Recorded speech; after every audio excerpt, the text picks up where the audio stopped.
Alright, let's go through this 2017 O-level vector question. So we have these two vector quantity, right? They are added to produce a resultant. So which statement about the resultant is correct?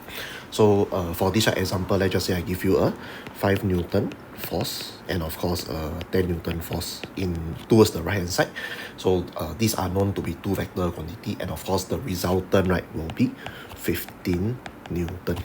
Also same direction. Okay, so let's take a look at all the options. Option A, it may sometimes be a scalar quantity. This is not possible. Two vector add up don't give you a scalar quantity. It's still a vector quantity. Okay, for option B, it may sometimes be 0. Yes, this is actually correct. For example, let's just say I give you a 5 Newton towards the left hand side, then 5 Newton towards the right hand side, right? So you can see that they can actually cancel out. So it may sometimes be 0. This is actually correct. Okay, of course, let's take a look at C and D as well. Option C, its direction is always different from the direction of the two original vector. Okay, so this word always is very misleading. Okay, if you look at the first situation I give you, so 5 Newton and of course 10 Newton, right? I add up to give you 15 Newton. So both these three vectors are actually pointing in the same direction. So it's not always different.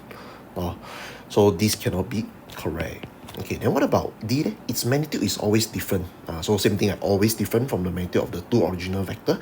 For example, I give you 5 Newton. This is a magnitude, right? Then after that, this is 10 Newton.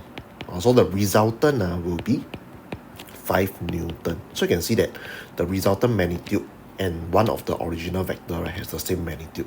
So D cannot be the answer due to the fact that they say it's always. So that's why the answer should be B. It may sometimes be 0.